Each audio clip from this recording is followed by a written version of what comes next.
Okay, Gene, we're live, and I got you here at your house. And I promised the people on the Stone Roadie show that I was going to come over to Gene's, and I was going to bring up the podcast with Craig going through the tackle box. And Gene is going to look at the tackle box, and he's going to see if he remembers anything about it. And he already remembers something about it, but as we go through it, it's going to be better. There's the tackle box right there, and so I got a mic on Gene, and I'm going to put a camera on this, and yeah.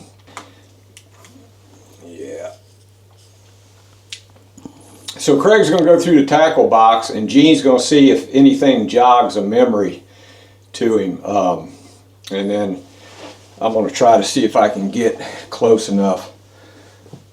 And so Craig right now, he's getting ready to open it up. Does that look familiar to you, Gene, at all? Kinda, yeah. You know, my memory's shot, but I remember the color especially. Yeah? What I don't remember is them Puerto Rican fence climbers that Craig's wearing there. I know, I gave him hell about those boots too. Puerto Rican fence climbers. That what you call them, Puerto Rican fence climbers? Yeah. And I forget what it says on the box, but he holds it up and the name of it or whatever. But so he's going to start going through it, and then we were talking because we were looking at it a little earlier, and you recognized a couple things like that knife, and then you said something about you remember Ronnie had two of those pocket fishermen's, right? I'm pretty sure he did, yeah. And so if he gave one to Joe, you said he tried to give one to you, and you said, "No, I don't want that shit." Yeah, he tried to give one to me, and I think he had two of them. I laughed. I can't remember what I said to him, but it was derogatory, whatever it was. You know what, pocket fisherman. Yeah, and I'm pretty sure he said, "I'm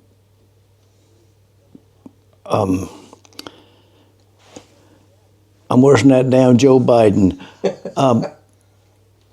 He was going to try to give one to Joe, and I said, "Yeah, Joe's the kind of fisherman that could use that pocket thing." Yeah, and Joe told the story about how Ronnie tried to do that. Yeah, and he might have took it, and then he tried to give you one, and you were like, "Nah, I don't want that shit." But Joe took one. He kept one, so his idea was to keep one. If I didn't have nothing to fish with, I wouldn't be using no pocket fisherman. I know. I had one. I had one of those suckers. Yeah.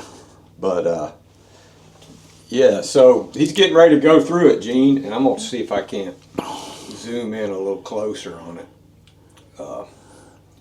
with this other camera here. And then, so once he starts, like he's getting ready to hold something up right now, and then you can comment on that. So that's what, Gene? That's a spinnerbait, right?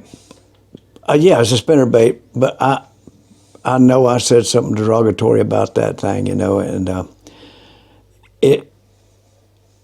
that would scare fish off. It wouldn't draw fish's attention. That'd scare the shit out of the fish right there. Yeah, that's a pretty dazzling thing right there. Yeah. It's old school. I don't think they make them like that anymore. Maybe they figured it out. There's a reason for that. Yeah, they probably said, "Well, that didn't work," and so now he's getting ready to hold something else up. Yeah. That's that pocket knife. I thought that was an old timer because it looks like an old timer. It's got a thing on it. I don't think it's an old timer. No, he said the name of it. Yeah, it wasn't an old timer. Yeah. And they didn't made knives like that. And the old timers didn't. It could be a Case. Case put those things on there too, but I don't know if Case made a knife like that. No, it wasn't a Case. I forget what it was. Okay. But it's circa. I mean, that's a 1975 tackle box. Craig looked it up, so that knife could be a 60s knife even. It could be, and that one. I remember the fair way to hell back in the 50s and 60s, you could win those knives like that. doing something at the fair. That yellow one? That right there. Yeah. You could win that. That would. I can't remember the game that you played or whatever, but you could win those at the fair. And maybe the other one too at the fair, but I know that one. The color of it. And maybe Ronnie got that at the damn fair. That diagram on it, that would come from the fair. If it worth some money today, that now it's worth some money. Yeah, he might have, maybe Ronnie, did Ronnie ever go to the fair or anything like that? And we did way back there. Now in the later years, I don't know, because when he started with the band, he was always working during the day and rehearsing at nighttime, so he could have went, and I didn't know about it, something like that. Yeah, because if you say that could have came from the fair, that makes sense. I mean, yeah, and there was something you could do to win those knives at the fair. So would Ronnie have like that much stuff in a tackle box? Like would he go to there's that one, I think it's supposed to be a mouse. Yeah, got a tail on it. A rat or a mouse, yeah. Something. Of course, now when he went with me, I would always tell him, "Don't bring that, leave that stuff at home." I have my own tackle box with the worms and the stuff that we use, the rapalas and stuff like that. But it's very possible because he had a lot of stuff I didn't know he had, because he went fishing with Bill Fairs too, and but when he wanted to do bass fishing, it was always Gene Odom and his daddy. They'd go fishing. There's another one that's red. Yeah.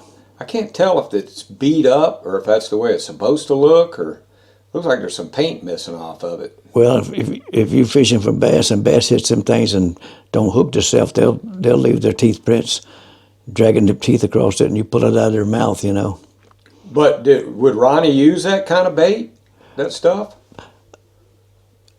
Not fishing with me, but every now and then at old popper plug, very possible. Yeah, I think maybe a hula popper. Him and Gary went fishing several times, and to be honest with you, that tackle box with all that stuff in there looks a little bit more like what Gary Rosington would have than what Ronnie VanZant would have. Oh, yeah? Generally to fish, yeah. Huh. But they went fishing. Sometimes they rode around that boat because Ronnie and Gary, the bad company, Ronnie and Gary bought Bad Company. They both owned it. And the Jeep to pull Bad Company, Ronnie and Gary bought the Jeep. They owned the Jeep together. And there's that one we couldn't figure out the name of that damn thing. There is a name for that worm, but I can't remember it. And there was a 10-inch one that only had one hook in it. I can't remember. Seems like they called it a slug or something like that. I can't remember what the name of it was because my memory is completely gone anyway, shot. But yeah, I remember that. Occasionally you would sling one of those out there, especially in Ocklawaha. That's a rattle. It's got some stainless steel bearings in it. Yeah, rattle it makes plug. a little noise. Yeah.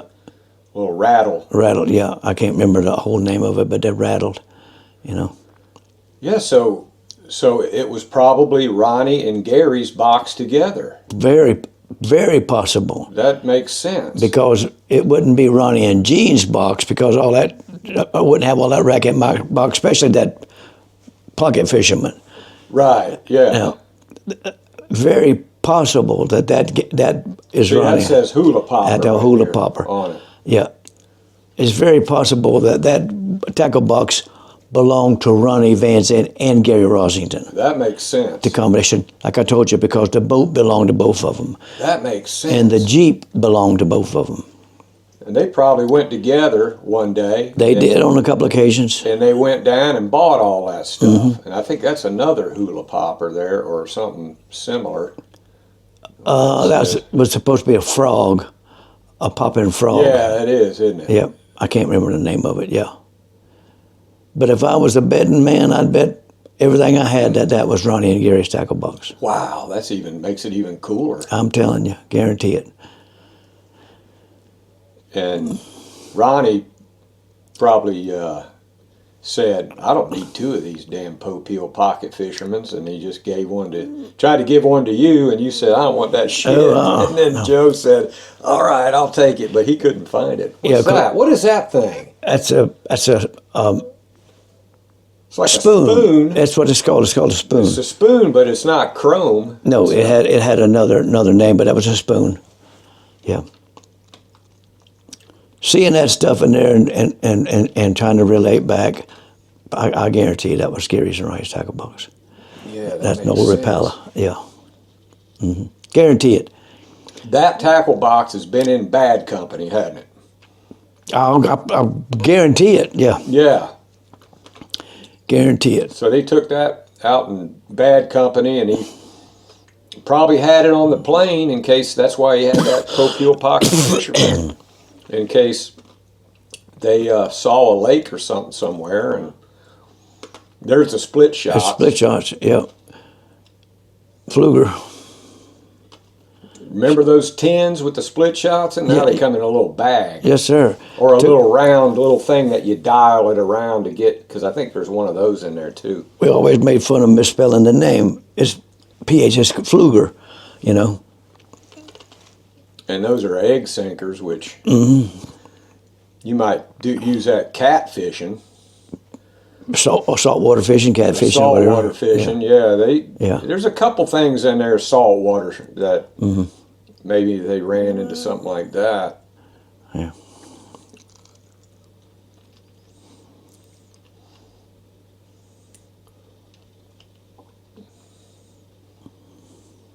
See what else he's going to pull up now. It's like a Rapala or something, you know. Deep water. Deep water, yeah. That's a Rapala, but it's a deep water Rapala. It looks like a Rapala. Two of them. One of them had a bigger spoon on it to go deeper. To go deeper, yep. That might have been like something Gary liked or something. Very possible. Very possible.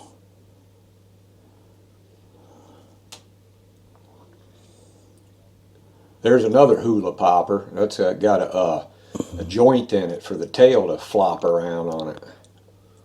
Yep. Broke back. Which, this is all basically like new old stock, mint condition, 1975 lures, man. Yeah. Yeah, Craig could turn that stuff into money if he wanted to. Yeah, he's getting ready to pull out that tray that's got all those different jigs and topwater stuff, and that's a pretty cool little idea where you can hang your stuff on it. And that thing's loaded. Yeah, there's some nice plugs there.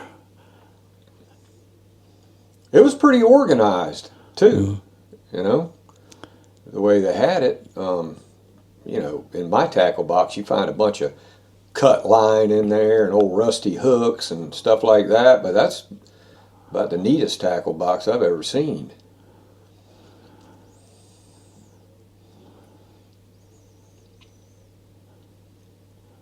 Quite a few of them in there too, huh? Yep.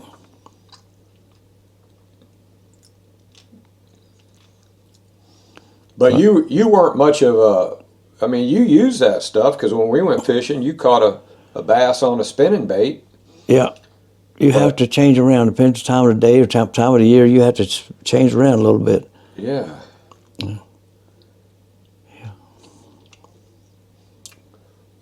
They still make those, but not like that. Yeah, not exactly like that, yeah. Remember the ones that had a spring in it, and if the fish bit it, it would set the hook itself set. I think that's one of them right there.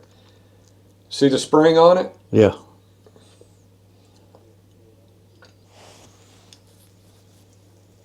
There's some good stuff in there. That's just an old brim bobber or a speck bobber there. And I think that's weighted to keep it right. Those were used. You could tell they were used. So somebody was using them.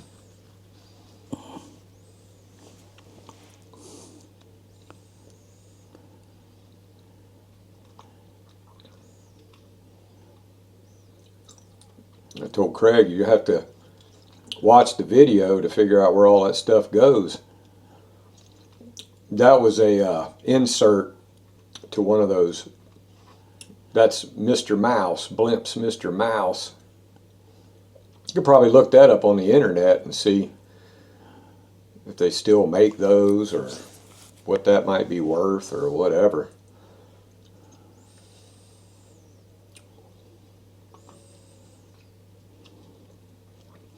But you know, we were begging Craig to find that tackle box, all the Stone Roadie fans, and I kept bugging Craig. I said, man, when you going to find that damn tackle box? And he said, oh, I'll find it. I kind of know where it is. And he finally found it. But I had no idea it had all that stuff in it. Tons of stuff in it compared to something I'd keep in a tackle box. Yeah. That's why I'm thinking this was more. That's a mouse there. Yeah. Another mouse. I could see where that one would work. Yeah. Got that propeller on the front. It would vibrate, make noise. It would. Nighttime. Yeah. That'd certainly work at nighttime. I saw a thing on TV. A guy tied that to his antenna of his truck. He said he had to break it in, and the way to break it in is to spin the hell out of it so it gets noisy, dries it out. That's a jig, right? A spinner.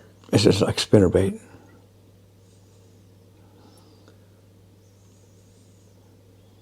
Little feathers on there, kind of bent over. They might straighten back up, but still in the box. Hawaiian Wiggler. Yep. Still in the box.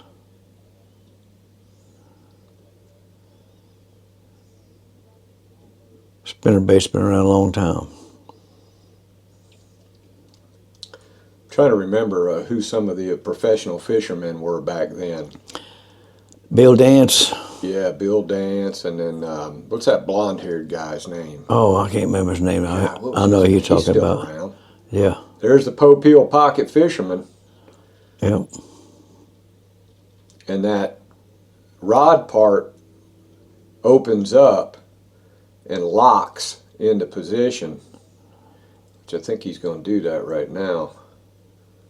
Yeah, he opens it up, and there's a little button out there that locks it.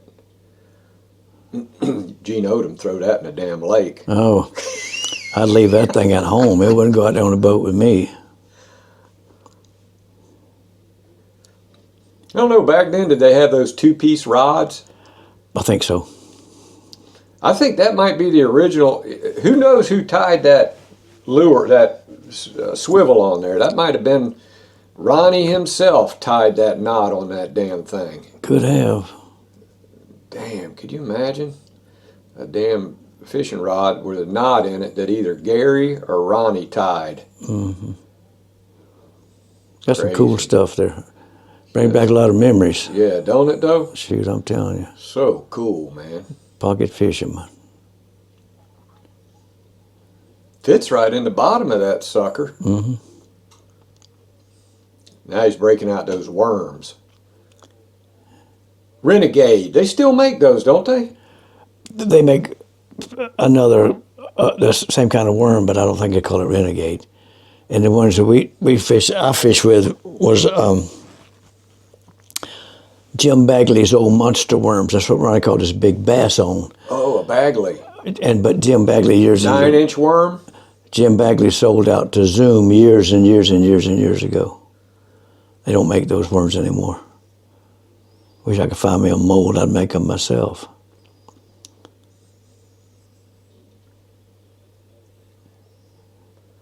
Yeah, those worms in there, brand new. Yeah. Got him a pair of side cutters. Yep. Wonder if he has some needle nose in there where you get the hook out of the fish's mouth. Those are some old ass bobbers. Still make them the same. Yeah, they still make them the same. It's like they did back then. They get so old, sometimes they crack and they get water in them. Yeah. Get a little crack, and that's the end of it. It's the real deal right there.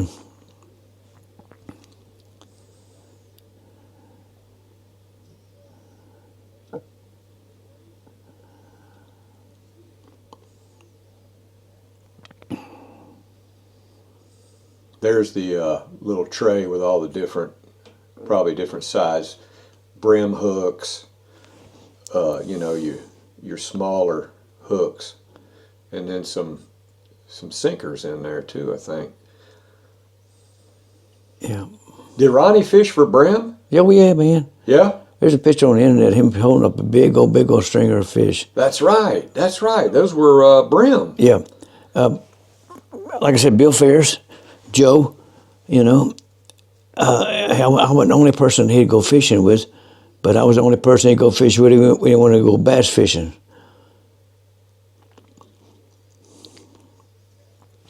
That's why I'm more inclined that box belonged to both of them, not just Ronnie. That makes sense. That makes sense. They just probably kept it with the boat. Yeah. And if Gary came over to get the boat or whatever, and then he'd just say, "Hey, Ronnie, where's the tackle box?" "Oh, it's in the closet." Yeah, see, people don't know that Ronnie and Gary both those things together. That makes perfect sense. Yeah. Like I said, the Jeep and the boat, Bad Company, was owned by Ronnie and Gary. Wish I knew where that boat was now. Gary had it. His wife, his kids might still have it. There's a cool looking frog. That old frog, yeah. That thing would get hung up sure as shit. Yeah. She, I seen her at the funeral.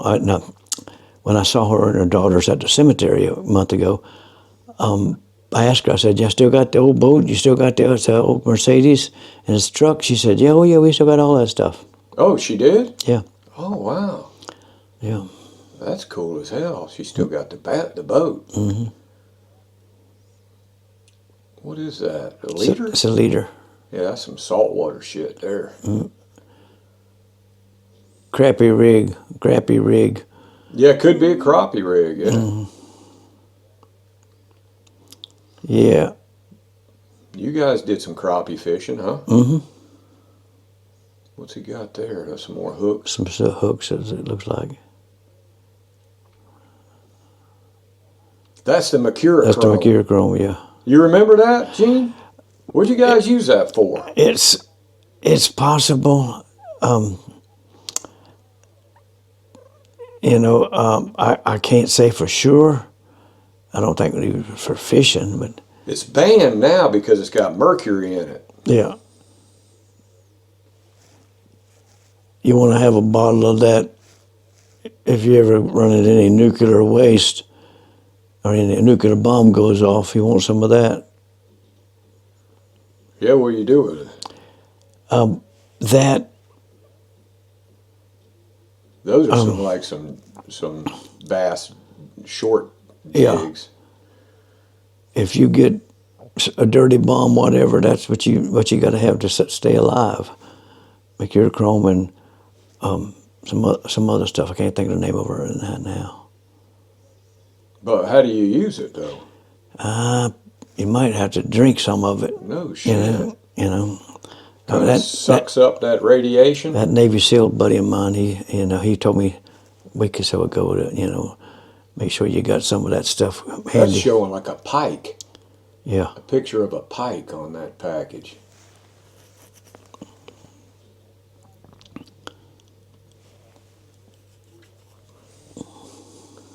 There's an old another. That's a popper from top.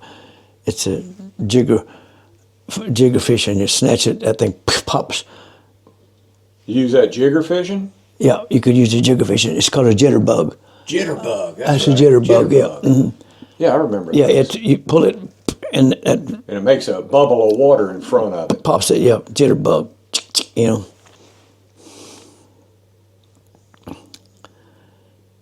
Yeah, if I was a betting man, and I'm not because I ain't got no money, but I would say that was more of Gary Rossington and Ronnie VanZant's combination. I stayed in the bass boat. That does make sense. Now I made it. One of them could have put it on the plane and had it on the plane because anticipated having a day or two off and going fishing, like that. We went fishing with the Rossington and Collins band, but we went sturgeon fishing. Here's one for you. $700 is what it costs to go sturgeon fishing. Seattle, I think, Seattle, Washington. We're starting out to go, and you have to be out there. I understand when the tide is starting to come up, or it's ebb tide, or starting to go, whichever the tide is, you have to catch the tide right to fish for sturgeon. So we're going out in a big old boat, and Big Lou, Gary, a couple other people, and this one guy, come to find out, he was a mule. I didn't know what he was, mule, but he was delivering the cocaine. I didn't know it at the time, but he had brought this dope dealer a cocaine. So we're all going fishing, and we're heading out. We just passed the Coast Guard station, and we're going out. And so this guy that brought that stuff was leaning against the stern of the boat. He's leaning against the stern of the boat. We're sitting here, I'm sitting right that way, sitting right here, he's leaning against the stern of the boat, And all of a sudden, he just stiffens up, started grinding his teeth, and just slid down. He better thank the God he didn't go over that stern of the boat. He slid right down the bottom. Boat was seasoned. Oh, really? Seasoned up bad. And so I reached in his pocket and pulled his wallet out, stuck his wallet in his mouth. Oh, shit. So the captain on that boat calls the Coast Guard. We're going out, Crazy. And said, we need emergency. Something wrong with this guy, And so they said, instead of them sending a helicopter up, we was only so far from the Coast Guard station. Said, turn around, come right to the station. And so they took him, they got him off the boat, and they took him into an ambulance and took him to the hospital. So we turn around and we start going out. And the captain says, we're just going to go bottom fish because we've missed the tide. We've missed what we need to go for sturgeon. Oh, hell. So we just went fishing, didn't catch nothing, and $700. And so when we come in that evening, he's out of the hospital and back at the hotel. What he done before he came to us, he had done a bunch of cocaine, and he was seasoned from the cocaine. And so when we're coming back, we find out from the captain what the Coast Guard said. So we're coming back. We went out miles and miles and miles, and we're coming back. So we're all sitting around coming back, And I don't know the guy's name. I said, he fucked up our day of fishing. I said, in honor of him, I'm gonna go back to the hotel and I'm gonna get me a big old Caesar salad.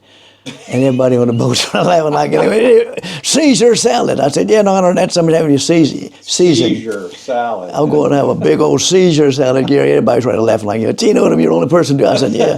I honor him. We lost all that. Made it catch no fish, ruined our trip. And I found out that he had brought the dealer. He was a mule from Jacksonville to bring a bunch of cocaine out there for them. Ruined the damn fishing trip. Fucked up my fishing trip. I wanted to beat the shit out of him. Once in a lifetime thing, you get to go sturgeon fishing, and the son of a bitch. Yeah. Yeah. Yeah. I've had stuff like that happen to me before. God, man. So I had a big old Caesar salad. Where was that at? Seattle, Washington. Was Craig there? I don't know if Craig went with fishing with us. Because I remember one time Craig told me he went fishing like that. And then when I asked him about it again, he goes, I don't remember that. And I go, well, you told me you did. And you said it was sturgeon fishing. And he goes, I don't remember. I know Big Lou was there. It was a Washington Collins band because I road managed the first Washington Collins album. I didn't have anything to do with him on the second Washington Collins album. I know it wasn't Alan Collins band. It was a Washington Collins band. Yeah. And was Big Lou did Washington Collins. He didn't do the Alan Collins. Did No. he? No. oh he was with Alan Was Collins. he? Yeah, he was. Yeah.